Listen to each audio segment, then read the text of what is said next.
Non loin de Los Angeles, au cœur de la Californie du Sud, nous découvrons l'Amérique telle qu'Hollywood nous l'a toujours présentée. Pourtant, il irradie un calme inattendu de tout ce qui nous entoure. Cette ville d'à peine 20 000 habitants est la terre de longévité des États-Unis. Ici, les gens vivent plus vieux qu'ailleurs. Loma Linda, fondée il y a plus de 100 ans autour d'une plantation d'agrumes, est aujourd'hui le haut lieu d'une véritable contre-réforme sanitaire. La religion adventiste, dominante dans la ville, avait dénoncé très tôt déjà les méfaits de la société de consommation. Plus de la moitié des habitants sont des adventistes pratiquants, comme c'est le cas aussi pour Ellsworth Wareham. Depuis sa jeunesse, cet homme âgé aujourd'hui de 99 ans a toujours soigneusement évité le sport, mais pas le travail physique.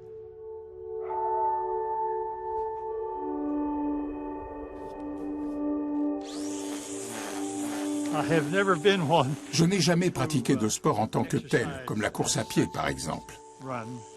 La raison en est peut-être que j'ai grandi dans une ferme et qu'il y avait bien assez de corvées comme ça.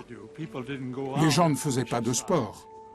Le travail à la ferme leur procurait suffisamment d'exercice physique.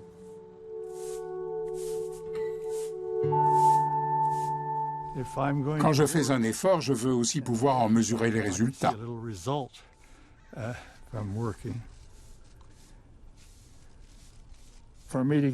L'accession aux études supérieures a représenté un vrai défi pour moi. Financièrement, je ne pouvais pas compter sur ma famille. Leur ferme ne rapportait pas grand-chose.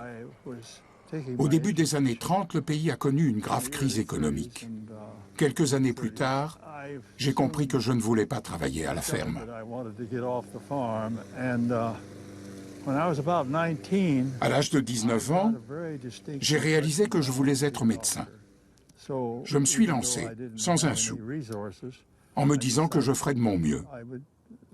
Finalement, j'ai réussi à décrocher une place en faculté de médecine, et plus tard à obtenir mon diplôme. Ensuite, je suis venu à Loma Linda, où j'ai été à l'origine du service de chirurgie cardiaque. Ellsworth Wareham s'est forgé une carrière solide grâce à une volonté sans faille. Ses plus beaux souvenirs resteront sans doute les remerciements qu'il a reçus à la Maison-Blanche pour l'aide apportée en matière de chirurgie cardiaque pédiatrique dans des pays en crise à travers le monde. Il y a deux choses auxquelles l'ancien garçon de ferme est toujours resté fidèle au cours de sa longue vie: ses racines et son régime végétalien. J'ai grandi à la ferme. Je trayais les vaches et tous les animaux de la ferme m'étaient familiers. Mais je n'ai jamais été attiré par la viande, les produits laitiers ou les œufs. Les maladies coronariennes sont directement liées à la consommation de produits d'origine animale. Si on parvient à réduire le nombre de ces maladies, on réduit aussi le nombre de décès et d'accidents qui y sont liés. En effet, dans notre pays, on estime qu'un tiers des décès seraient dus à des maladies cardiovasculaires.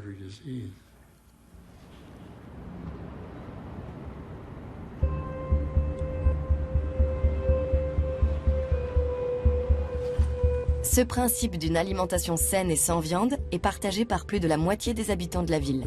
La plupart sont adventistes. C'est ainsi que Loma Linda a vu s'ouvrir son premier supermarché entièrement végétarien dès 1956. Il s'agissait du deuxième sur le territoire américain, et sa clientèle ne fait qu'augmenter.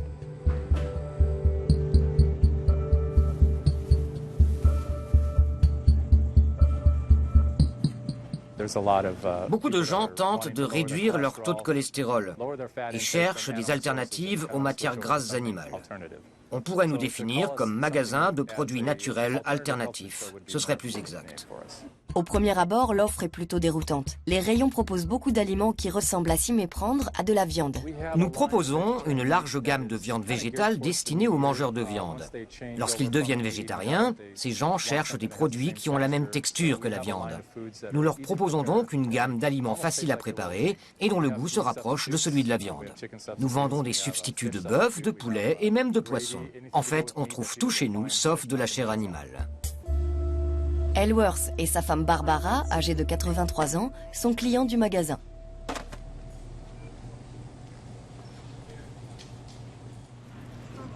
Bien. Et avec cela, quelques courgettes. C'est toujours bon les courgettes.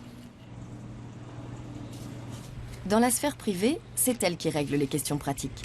Et cela concerne aussi la cuisine. Ce n'est pas très compliqué de cuisiner végétarien. On peut faire beaucoup de choses avec du lait, des œufs et du fromage. En revanche, c'est bien plus difficile de cuisiner végétalien. Je le fais pour lui. Il est si content d'être végétalien. Parfois, lorsque je suis fâchée avec lui, je lui en fais le reproche. Et je lui dis, « Tu penses que tu iras plus vite au paradis en étant végétalien ?» Il me répond alors que c'est la meilleure façon de se nourrir. Et je dois admettre que je ne connais personne en meilleure santé que lui. Le prochain ingrédient tente bien de ressembler à de la viande. Mais ce n'en est pas. C'est un plat préparé de protéines végétariennes. Il est même précisé qu'elles sont végétaliennes, ce qui est rare. La plupart du temps, elles contiennent du fromage ou des œufs.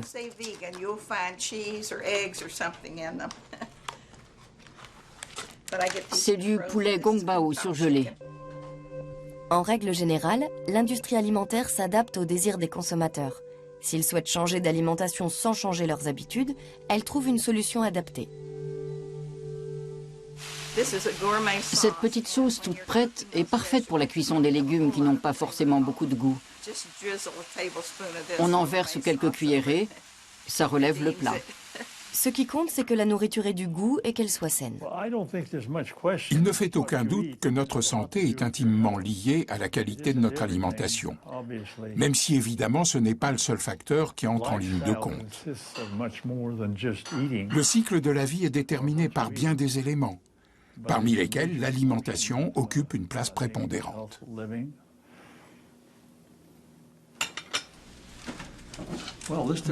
Ça a l'air délicieux.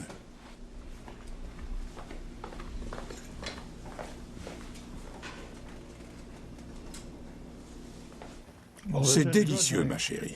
Vraiment? C'est un régal. L'ancienne infirmière mange toujours un peu plus tard que son mari. Je peux vous montrer toutes les variétés de substituts de viande qui existent et que nous consommons avec autant de plaisir que le beurre de cacahuète, par exemple. Nous apprécions le goût de ces produits. On entend souvent les gens dire « J'ai toujours voulu être végétalien, mais je ne suis pas sûr d'y arriver. » En fait, c'est quelque chose de progressif. Je suis vraiment végétalienne maintenant, même s'il m'arrive de tricher un peu et de manger du fromage ou un yaourt de temps en temps.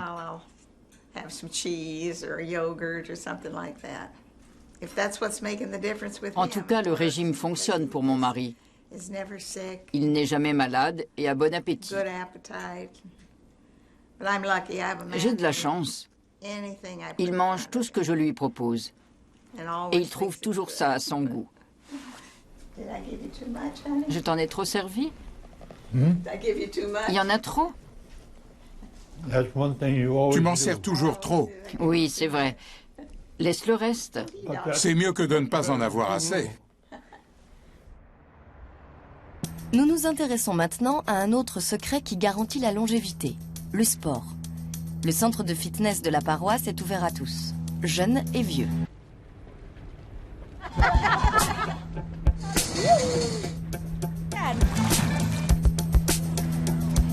Le professeur de sport nous explique la philosophie du cours. Nous ne nous plaçons pas dans une optique esthétique. Notre but est de garantir l'autonomie. Nous voulons que les gens de 90 ans et autres centenaires soient capables de vivre seuls sans dépendre de personne. C'est ça notre objectif. Le cours d'aquagym rassemble surtout des femmes libérées des diktats de l'apparence. Dans l'eau, toutes les silhouettes sont à leur avantage. Tout le monde est sur un pied d'égalité ici. Il y a aussi de nombreuses jeunes femmes dans le groupe. Les âges se confondent et chacun apprend des autres. Ici aussi, faire du sport passe souvent par une prise de conscience douloureuse. C'est comme si soudain ils découvraient que leur corps a vieilli. Mince, que m'est-il arrivé? Tiens, j'ai du mal à me relever, je n'arrive plus à tendre mes bras comme avant. Ils constatent que leur corps change et se dégrade. J'ai vu des gens de 80 ans et plus faire du sport pour la première fois de leur vie et gagner en souplesse après seulement 1 an. Le changement est radical. Ils prennent de bonnes habitudes.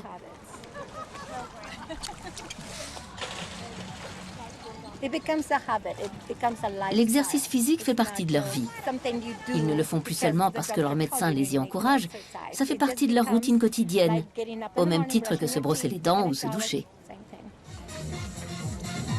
À ce stade, la révélation de l'âge du professeur devrait achever de convaincre les plus réticents. Elle a 67 ans. C'est une question de constitution. Mais effectivement, les années de danse et de pratique sportive jouent sûrement aussi.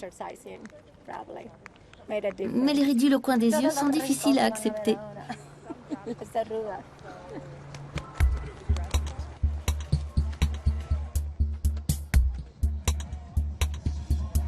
Le soleil de Californie participe sans doute aussi à l'impression de facilité qui règne ici.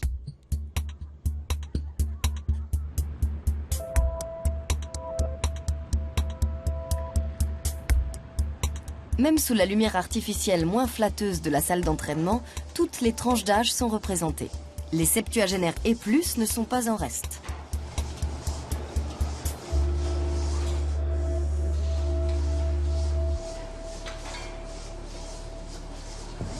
Certains ont conservé une âme d'enfant. On a tous la quarantaine, mais la vie ne nous a pas fait de cadeau. Ces soi-disant quadragénaires pratiquent une variante du squash qui se joue à main nue, ce qui réduit les risques de blessures.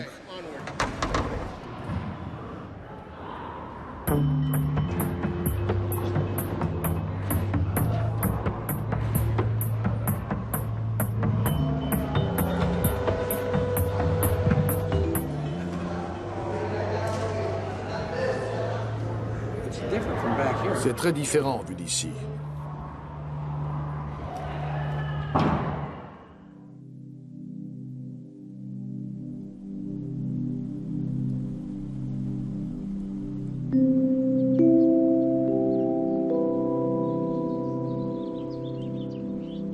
Le parc à mobil-home de Loma Linda rassemble des habitations conçues pour être transportées d'un endroit à un autre sur une remorque. Mais ici, plus personne n'a l'intention de déménager. Les habitants sont arrivés à destination.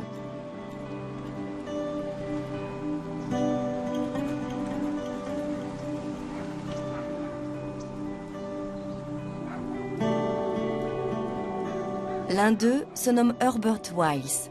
À l'âge canonique de 104 ans, c'est le doyen des résidents.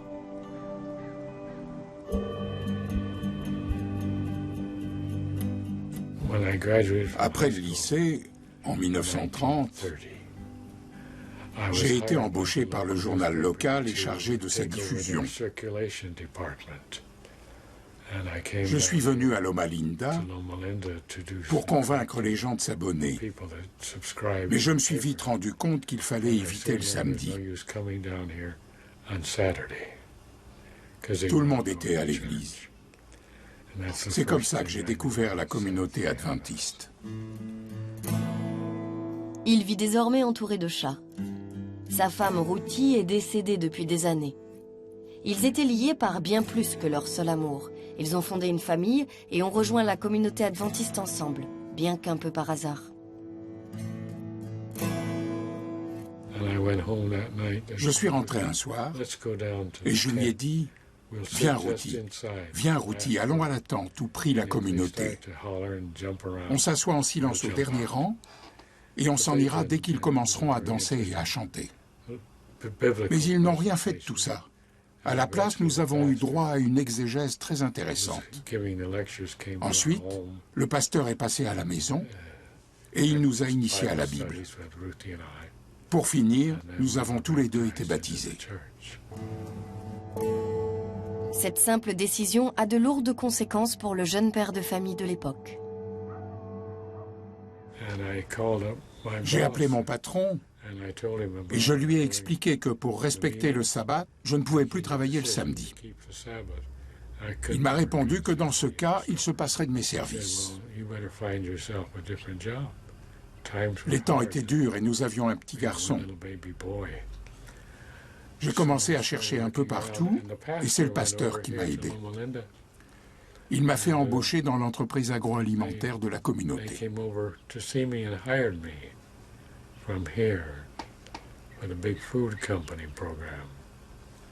C'est le fait d'être chrétien et de travailler dans un environnement chrétien qui a donné du sens à ma vie. Et elle a été très riche. Je suis reconnaissant à Dieu de m'avoir donné cette chance. I'm grateful for the privilege of sharing that type of work and service.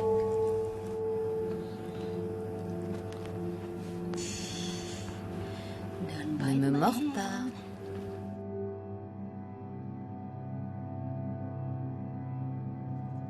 Cet homme heureux et comblé a-t-il peur de la mort? The anticipation of Je ne me préoccupe pas de savoir si ma vie touche à sa fin. Je n'en vois pas l'intérêt. Je suis reconnaissant pour chaque journée supplémentaire qui m'est offerte. Je suis heureux d'avoir encore toute ma tête et d'être entouré par mes condisciples, les gens que j'aime et qui m'aiment. Tout cela rend ma vie belle et me rend heureux. To be a good life. I'm happy with where I am.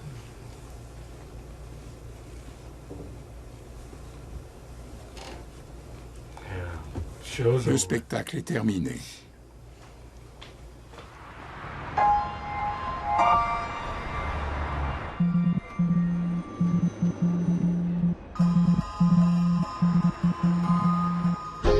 Nous voici à Los Angeles, une mégalopole aux valeurs totalement opposées à celles de Loma Linda. La ville est immense, continuellement en mouvement et sans véritable centre. Hollywood s'attache à en diffuser une image idyllique à travers le monde, mais Minnie n'est pas plus réelle ici qu'ailleurs. 13 millions de personnes vivent dans cette agglomération où les piétons sont moins maîtres du territoire que les voitures.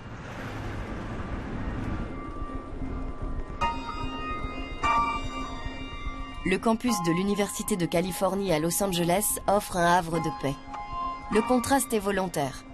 L'objectif avoué est d'atteindre l'excellence scientifique.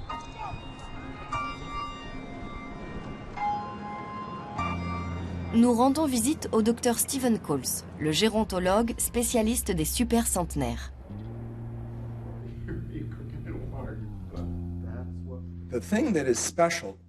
Ce qui est particulier dans le cas de Loma Linda, c'est la grande concentration d'adventistes.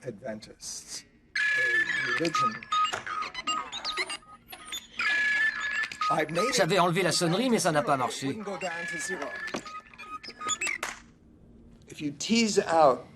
Différents facteurs de longévité me viennent à l'esprit. Avant tout, je dirais qu'il faut éviter de fumer.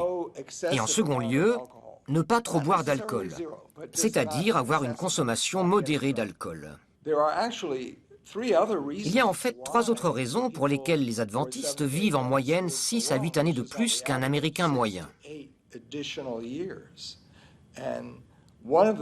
L'une d'elles est qu'ils forment une communauté, un réseau intimement lié. La suivante est qu'ils pratiquent une activité physique régulière. Et la dernière concerne leur consommation quotidienne d'eau du robinet dans des quantités bien supérieures à celles des Américains moyens dans les villes avoisinantes. Nous savons que le secret ne réside pas dans la météo bienveillante de la Californie du Sud. La très grande longévité n'est pas l'apanage de certaines zones géographiques. Allez, viens t'installer ici, bois de cette eau et tu vivras vieux, c'est un mythe.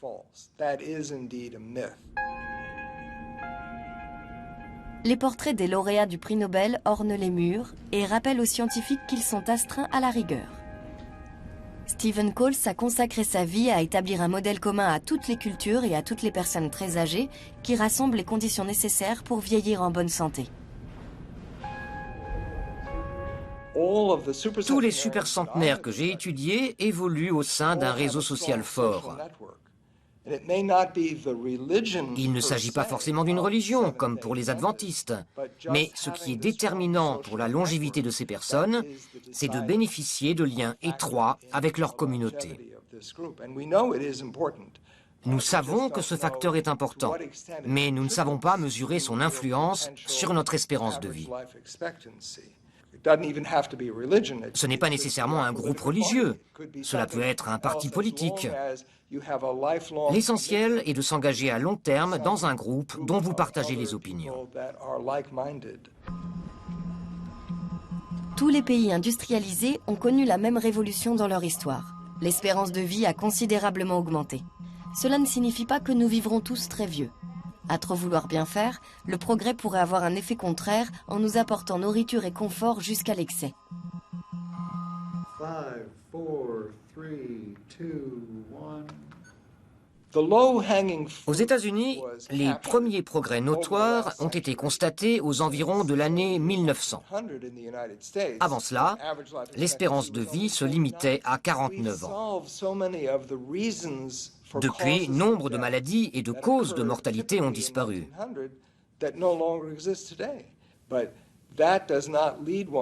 Mais cela ne permet pas de conclure que l'espérance de vie maximale va augmenter. Celle-ci dépend aussi de notre capital génétique. L'espérance de vie moyenne pourrait continuer à croître, mais elle pourrait tout aussi bien marquer le pas en raison de l'augmentation de l'obésité.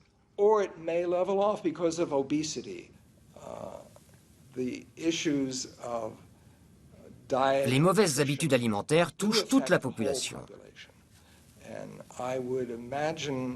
La meilleure façon de réduire votre espérance de vie est de passer votre journée devant votre téléviseur à manger des chips.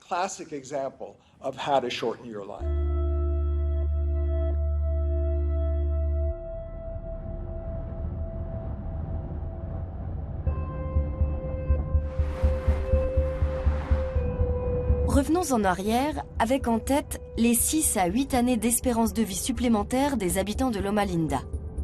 Comment une communauté religieuse parvient-elle à un tel résultat au cœur de la civilisation occidentale ?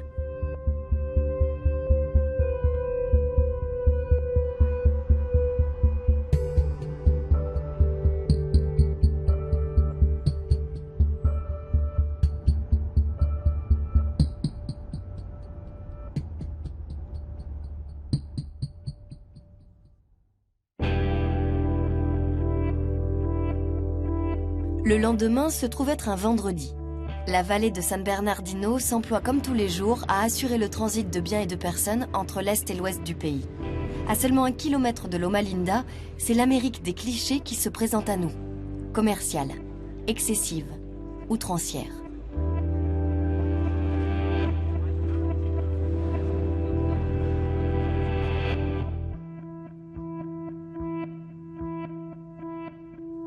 À Loma Linda, tout semble endormi. Tous les vendredis soirs, la ville se prépare au repos sacré du lendemain, le sabbat.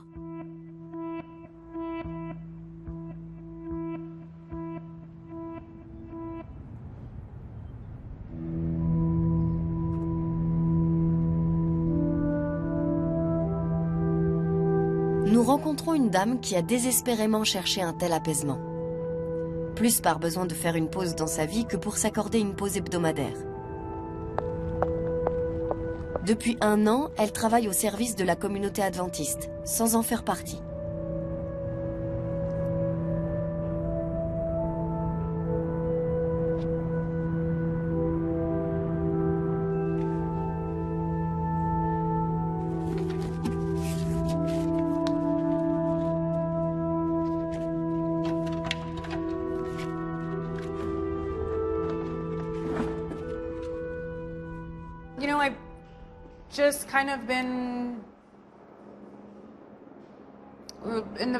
Il s'est passé beaucoup de choses et il y a eu de grands changements dans ma vie ces 3 dernières années. Il y a 3 semaines de cela, j'ai soudain compris que le moment était venu. Il était temps. La communauté m'a été d'un très grand soutien. Ma vie passée a été plutôt tourmentée. Et c'est ce qui m'a conduite jusqu'ici.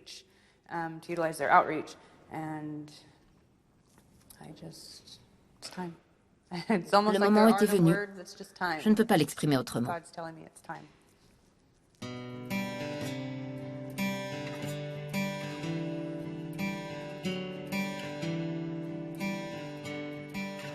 Je continue ou bien?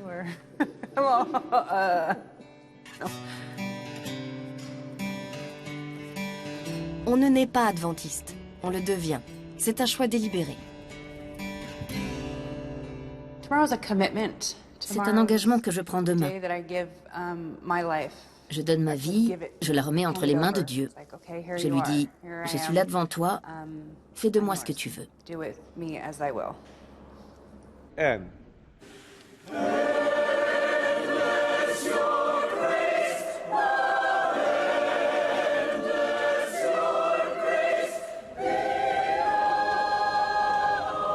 Comme dans le judaïsme, le samedi est un jour particulier chez les adventistes. Le pasteur de la communauté se nomme Randy Roberts.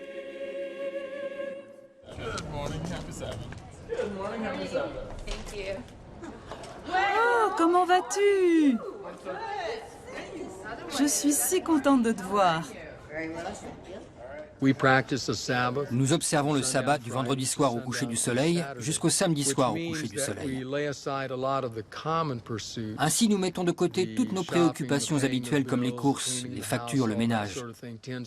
Nous profitons de cette journée pour nous reposer, nous ressourcer, nous retrouver en famille et prier. Cette pause tous les 7 jours, surtout ici en Californie du Sud où la vie est si trépidante, cette occasion qui vous est donnée de vous écarter un instant du stress quotidien et de ralentir votre rythme vous permet de vous ressourcer. J'ai l'impression aussi que ce mode de vie joue un rôle non négligeable dans la longévité des adventistes.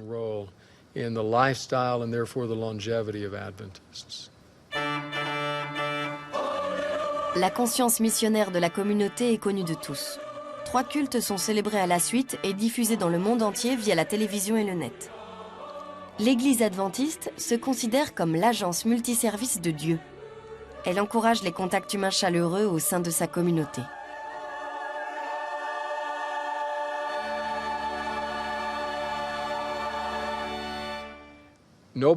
Personne n'a envie de vivre vieux si c'est pour être malade ou diminuer physiquement. Lorsque les gens se sentent bien, ils ont aussi envie de vivre plus longtemps. Je me souviens de la réponse d'un très vieil homme à qui on avait demandé ce qu'il ressentait. Il avait répondu « Ça ne change rien, c'est juste plus long ». Notre contribution consiste en partie à proposer aux gens d'aborder leur existence de manière positive et de faire au mieux avec ce que la vie leur a apporté. Et il nous dit « Le seul fait qu'il ait une étiquette ne prouve pas qu'il est réel ». Nous tous, ce matin, nous portons des étiquettes, peu importe ce qui y est écrit. J'imagine que nombreux sont ceux parmi nous à porter l'étiquette « citoyen des États-Unis d'Amérique ». Mais cette étiquette ne signifie pas grand-chose si, au plus profond d'eux-mêmes, ils ne sont pas en accord avec leur apparence. Dieu Tout-Puissant, accorde-nous ta grâce et pardonne-nous nos péchés. Au nom de Jésus, Amen. Notre communauté peut compter sur des gens formidables, prêts à s'investir aux côtés de ceux qui luttent, qui souffrent ou qui sont exclus. Ils font tout leur possible pour aider ceux qui ont perdu tout espoir. Je suis très fier de faire partie de cette communauté.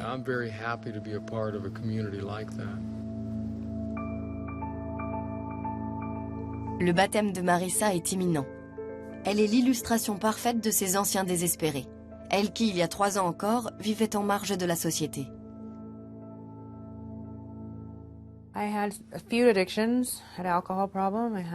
Pendant de nombreuses années, j'ai été alcoolique, droguée et sans abri. Ma vie était au point mort. Je vivais sous un pont, dans un campement de sans-abri. J'avais faim. J'étais seule, en colère, fatiguée, malheureuse et vraiment perdue. Lorsque je suis arrivée au point où je ne pouvais plus supporter ma vie, où j'étais lassée d'aller en prison et de vivre au milieu de ces gens mauvais qui faisaient des choses horribles, je me suis tournée vers Dieu et je lui ai dit, « Mon Dieu, aide-moi. Que vais-je devenir ?»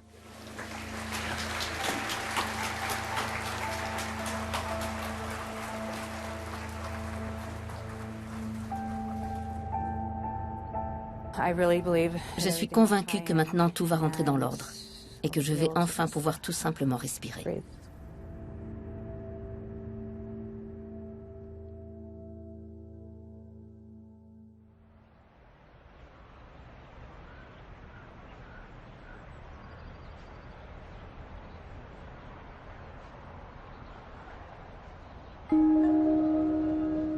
Depuis des années, le psychosociologue Jerry Lee étudie les effets de la religion sur les hommes à l'université de Loma Linda. L'université fait partie de la communauté religieuse. Ses chercheurs aussi.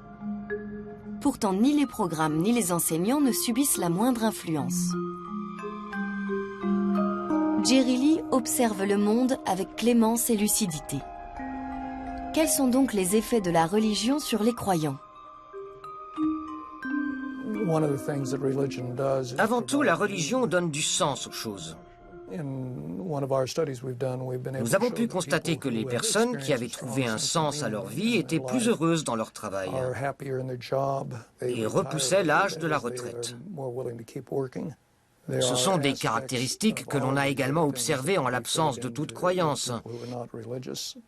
Mais il me semble que la religion permet de ficeler tout cela de façon plus harmonieuse. La société américaine laisse beaucoup de place aux initiatives privées.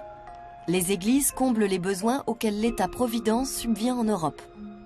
Si elles veulent être compétitives, les différentes religions doivent veiller au quotidien de leurs croyants. D'après mes recherches, je suis arrivé à la conclusion que la population américaine est plus religieuse que la population européenne, parce que les églises ici sont obligées d'être compétitives. À l'inverse, en Europe, le concept de religion d'État a empêché le développement d'une économie religieuse. La communauté adventiste est prospère. Peut-être parce qu'à la différence des autres églises chrétiennes, elle est libérale. Elle parvient, à travers la foi, à recréer artificiellement les conditions de vie que les gens ne pourraient plus recréer isolément. Être en bonne santé, s'octroyer du repos, se détendre ou faire du sport. En général, je mets 12 minutes. La dame qui répond à nos questions tout en marchant à vive allure et sans être essoufflée a 93 ans.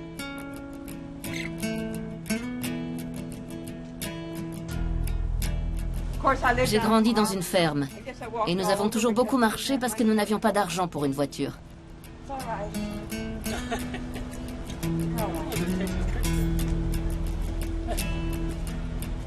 En 30 ans, aucun des autres résidents n'a pu tenir son rythme. Son avance d'un point de vue athlétique est telle qu'on ne peut plus la rattraper. J'ai marché toute ma vie.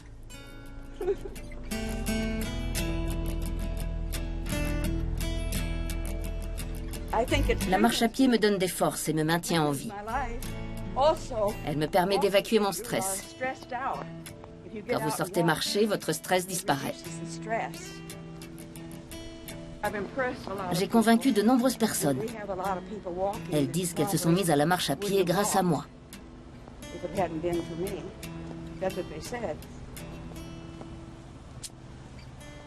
Après son exercice quotidien, il est temps pour Hélène de passer à autre chose.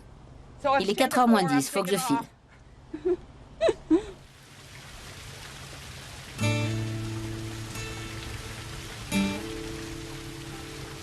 La résidence qui accueille tous les jours la marche sportive d'Hélène Carter se nomme Loma Linda Springs. C'est une maison de retraite à la mode californienne.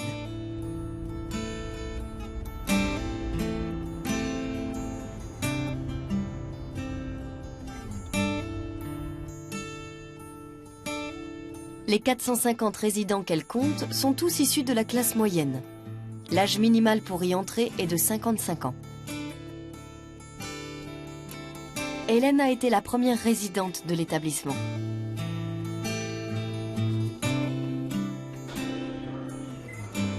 Une fois par semaine, on y organise un karaoké. C'est le point fort de la semaine. Les résidents se connaissent depuis des années. Les amitiés ne sont pas feintes. Je voulais saluer mes amis. Une autre résidente de longue date est présente tous les vendredis. Dans le milieu associatif, on décrirait Mary comme un membre très actif. Je crois que l'essentiel ici est le fait d'être tous ensemble et de passer un bon moment entre amis. Nous vivons parfois des moments difficiles. L'ambulance vient ici au moins une fois par semaine, pour un de nos amis, pour quelqu'un que nous apprécions. C'est pour cela que c'est important de se réunir, pour rire ensemble. Il nous arrive aussi de pleurer parfois, parce que les chansons peuvent être très éloquentes. C'est un groupe très lié qui se réunit ici. Il y a ceux qui cherchent de la compagnie et ceux qui en ont besoin. Il y a des moments où nous sommes heureux de nous retrouver tous ici. Et d'autres moments où nous sommes plus mélancoliques et tristes. Et alors, peu importe le nombre de personnes qui vous entourent, personne ne saura soulager votre peine. Ça fait mal. On regarde autour de nous et on reconnaît la douleur, parce qu'on a déjà ressenti la même. Et puis ça passe. Comme ça, on ne reste pas triste longtemps.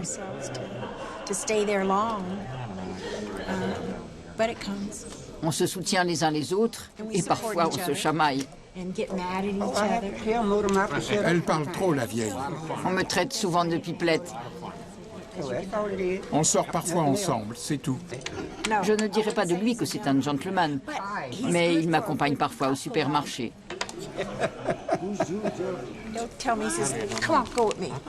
Quand je lui dis de venir au supermarché avec moi, il m'accompagne. Il arpente les allées avec moi. Ensuite, il se prend une pizza. Mais oui, et j'en prends une aussi.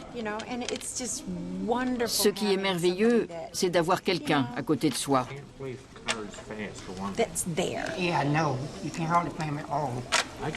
Je sais jouer aux cartes, mais pas si vite. Et je n'ai pas envie de me disputer. D'accord? Si tu n'es pas d'accord, va faire un tour. Tu commences? On peut très bien jouer sans toi. C'est à toi de jouer? Pardon? Débrouille-toi tout seul. Et parfois, on se chamaille. Vous avez vu cette bagarre? Il nous arrive même de les provoquer. On entretient cela. Carl, je provoque là. Carl, reviens jouer. Très bien, mais s'il dit un mot de plus, je rentre chez moi, sans rire.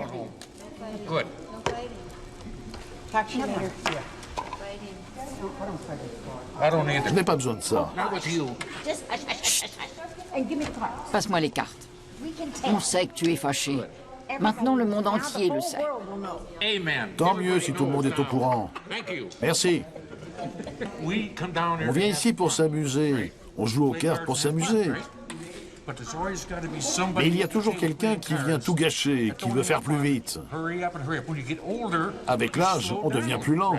Il nous faut plus de temps. Et lui, il s'imagine qu'il a 20 ans. Et il impose son rythme. Hop, hop, hop. Je ne peux pas jouer à cette vitesse. C'est aussi simple que ça. Ça y est, je l'ai dit. Non? C'est enfin sorti.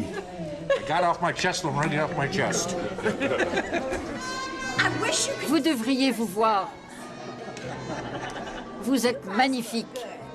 Venez voir comme vous êtes beau.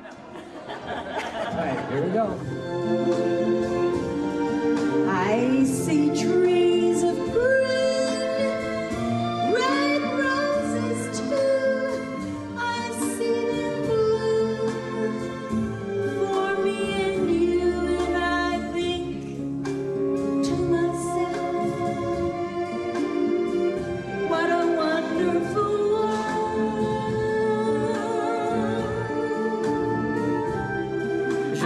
le ciel est bleu.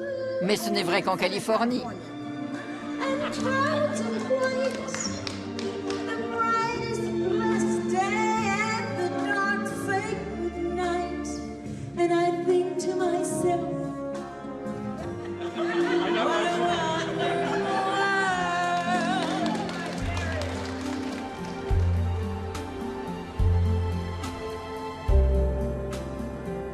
Pour être honnête, cet endroit nous a surpris pour ces quelques règles de vie toutes simples qui suffisent à bouleverser une existence.